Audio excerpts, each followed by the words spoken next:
Hello guys, how are you? I missed you a lot, I hope you are fine. E hoje a gente vai trabalhar um pouquinho com essas 4 palavrinhas, some, any, a e an. Essas 4 palavras são pronomes indefinidos, ou seja, palavras que nós utilizamos para tratar de quantidades indefinidas. E nessa videoaula a gente vai ver sobre a diferença entre essas 4 palavras. Começando com a diferença entre o some e o any. O some e o any, pessoal, são 2 palavrinhas que a gente utiliza para falar sobre quantidade indefinida de alguma coisa, tá? Elas podem ser traduzidas como algum, alguma, nenhum, nenhuma, alguns, algumas, um pouco. Vai depender do contexto em que essas palavras estão sendo utilizadas. E a gente tem critérios para poder usá-las, tá? Não é de qualquer forma, não.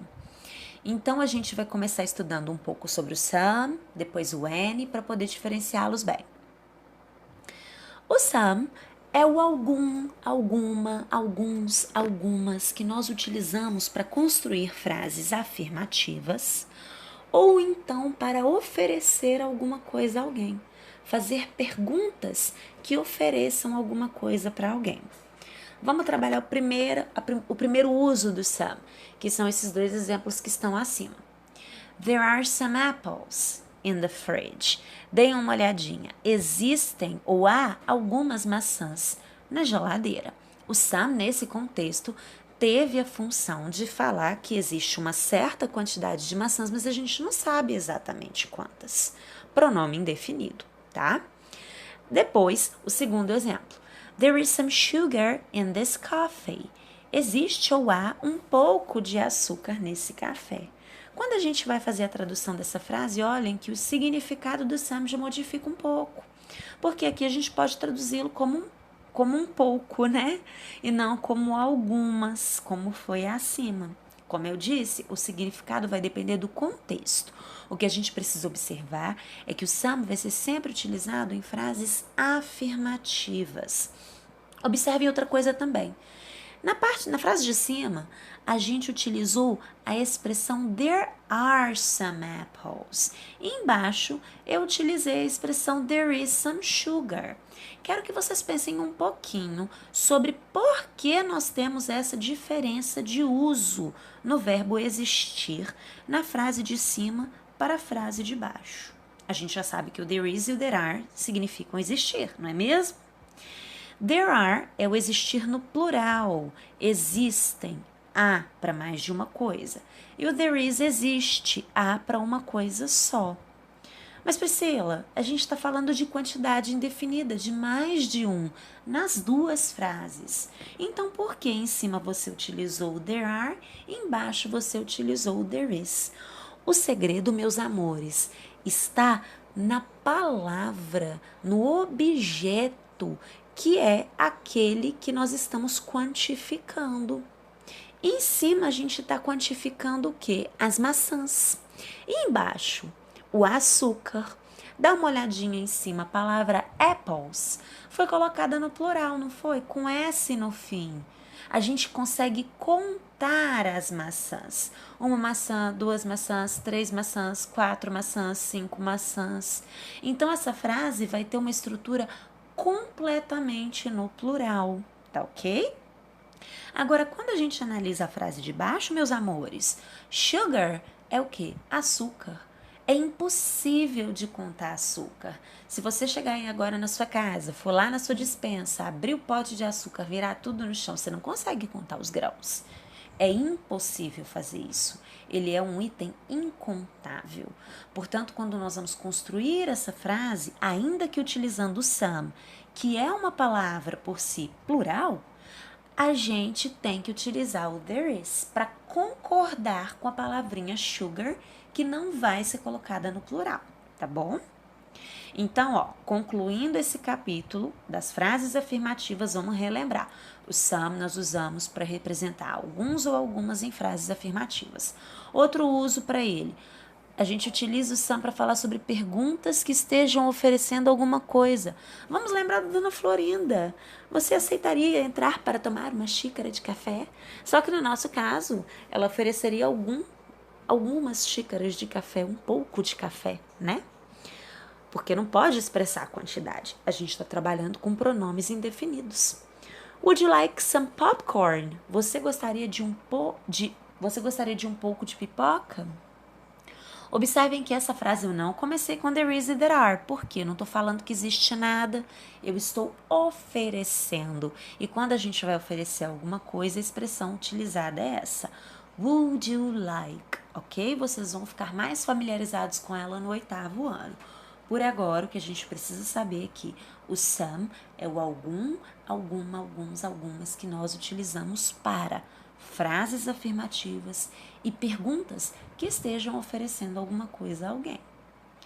Já o any é o algum, algumas, nenhum, nenhuma, um pouco, que a gente utiliza quando a gente vai negar algo. Olhem os exemplos. There isn't any sugar in this coffee. Não há nenhum açúcar nesse café. Segundo exemplo, there aren't any fruits in this fridge. Não existem nenhuma fruta, não existem nenhumas frutas, né? Desculpem. Nessa geladeira. Observem, meus amores, que da mesma forma que nas frases afirmativas a gente seguiu com there is singular para o sugar, porque a gente não coloca a palavra sugar no plural, aqui também nós obedecemos essa regra. O fruits está no plural, portanto, nós utilizamos there aren't, ok? Além de utilizar o N para frases negativas, a gente vai utilizá-lo também para fazer perguntas. Ué, mas a gente não usa o some para perguntas? Vamos lembrar, só se você estiver oferecendo alguma coisa para alguém. Dá uma olhada nessa pergunta aí. Are there any apples in the fridge? Há alguma maçã na geladeira? Tem alguma maçã nessa geladeira? Isso não é uma pergunta de oferta, nem tem ninguém oferecendo nada para ninguém. Então, o correto é utilizar o N significando algum, um pouco, ok? Fechando o significado do some e do N, nos resta abordar, toda hora eu erro isso, nos resta abordar a diferença entre o A e o N. Essas duas palavrinhas significam um e uma, ou uns e umas, ok? No inglês a gente não vai ter essa diferenciação de singular plural, vai ser sempre A e N. E embora vocês possam pensar agora no início que a gente vai vincular o A a um e o N a uma, não é isso que acontece, meus queridos. Retirem isso da cabecinha de vocês, tá? Coloquei aí 2 exemplos e como vocês podem ver, a teacher tá precisando aprender a mexer melhor com esses slides que eles deram uma emboladinha. A gente tem 2 exemplos nesse slide. An apple e a dog. E esses 2 exemplos já vão servir de base pra gente. Afinal de contas, quando eu uso a e quando eu uso an para que eles signifiquem um e uma. O a e o an significam os dois, um ou uma, tá, pessoal? A diferença é que o a deve ser utilizado antes de palavras que se iniciem com consoantes. Olhem os exemplos. A pineapple, um abacaxi. A cat, um gato. A teacher, um professor. A body, um corpo. A class, uma turma. Observem que o a cat pode ser um gato ou uma gata. E o a teacher também, um professor ou uma professora. Olha que legal. Já o an a gente utiliza antes de palavras que se iniciem com consoantes. Exemplos: an egg, an elephant, an actor, an army, an octopus. An egg, um ovo. An elephant, um elefante. An actor, um ator. An army, um exército. E an octopus, um polvo. Meus queridos, my dearest students of all, Espero que vocês tenham compreendido a diferença entre o some e o any, a diferença entre o a e o an, e consigam fazer a utilização dessas 4 palavrinhas da maneira adequada. A gente tem uma atividade aberta no Positivo On para quem precisar sistematizar esse conteúdo com um pouquinho mais de atividades.